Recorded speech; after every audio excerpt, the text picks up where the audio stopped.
Hey guys, real quick, I just wanted to show you some pictures of some of the great Roman achievements that we didn't get a chance to cover, and it'll connect to the article that you just read. So let's go through them. First of all, comparison of Greek art to Roman art.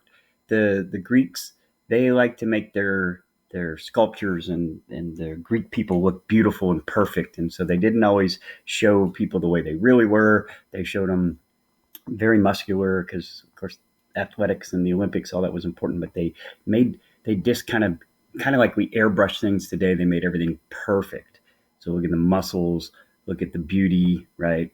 Um, Everybody's perfect skin and all that. When Romans, on the other hand, just liked to make art that was real, all the wrinkles, right?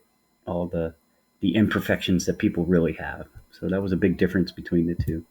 The Greeks, when it came to their architecture, had loved the columns. There were, you know, three different kind of columns: Doric, Ionic, or Corinthian. The Corinthian being the real fancy one. Uh, and this is something we still use today in architecture. Well, the Romans loved these columns as well. In fact, they loved the Corinthian ones. The more fancy and the more elaborate, the better. And so these buildings here, these columns, are actually found in Rome, and they're just a good example of how the Romans took what the Greeks did and then made it bigger and better. Okay.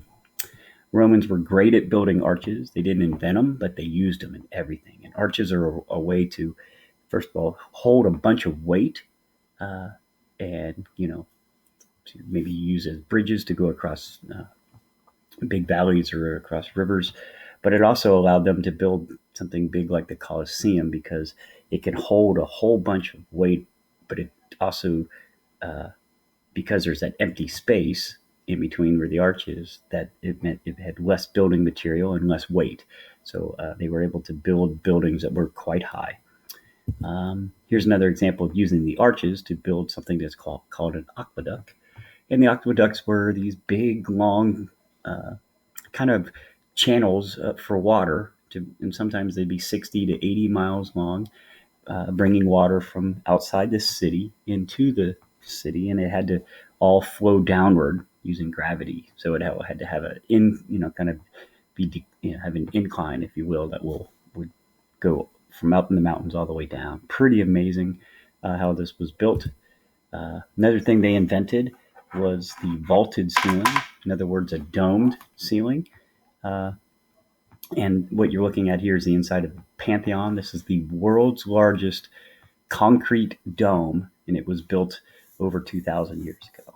And so they figured out how to make these buildings that we still do today that are domed. So here's some examples of that then being used later in churches, using that idea of the vaulted ceiling. But that was invented by the Romans. The aqueduct, like I said earlier, were these just long channels of water. Uh, and at the very top of this aqueduct would be uh, kind of like a trench that would carry water in for miles and miles outside of the city. Here's another aqueduct, and you can imagine they built it right over canyons and big, deep valleys. Sometimes they went underground and went through mountains just to bring that water into the city.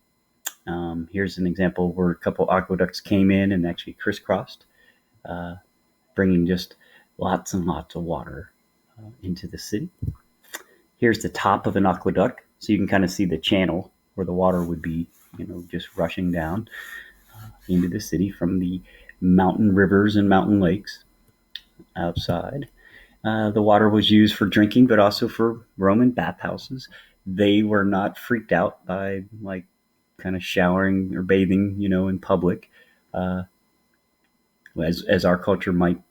We want our privacy, but they were okay with it, and so there are lots of bathhouses where you went and you gossiped and you got yourself cleaned up.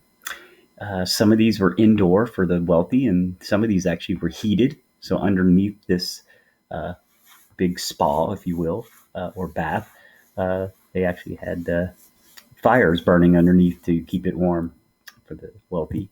They had public toilets. That's what they looked like. And there was water running through from the aqueduct that was pushing all the waste out. Once again, they weren't too worried about, privacy, where we we probably wouldn't deal with this well. We'd want a wall or a door or something between us, right? But yeah, Roman toilets.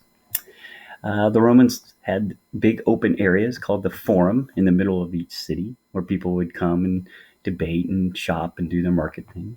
Um, just hang out, and the politicians would make big speeches. So that's the open area you see here. Here's it. That was a drawing. This is an actual, the real where the Forum was in the city of Rome. What's left of it? You can see some of the old buildings and the old Colosseum in the back. The Roman Colosseum is a famous building built by the Romans.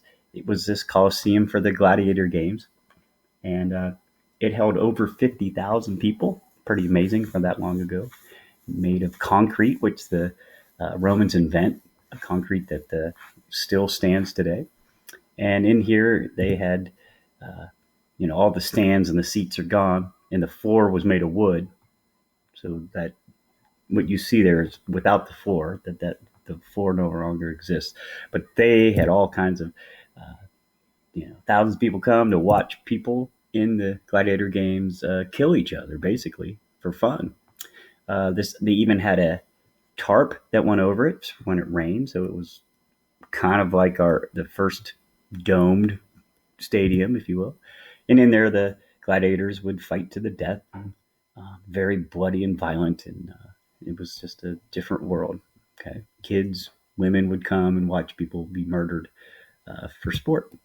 Another important thing was chariot races. Here's a drawing of what the Circus Maximus would have looked like. It held up to over 200,000 people, and they loved their chariot races. These are horses carrying, racing, pulling a cart with the rider on the back.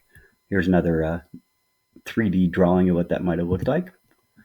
And then finally, the Roman Pantheon. That was the dome I showed you earlier, the world's largest concrete dome, still standing. Pretty amazing building. You can kind of see kind of how it was built and that. And as it gets closer and closer to the top, the dome part, they use lighter and lighter concrete. And then if you go back and you look at the circle up there, all of the weight of that concrete is all being pushed onto that circle perfect. And if that circle was not exactly a circle, it was off by a little bit, the whole thing would collapse. And so the physics of it is pretty amazing that it's there and it's standing and it's gone through all the earthquakes and all the things that have happened in Rome and it's survived. So pretty amazing. And it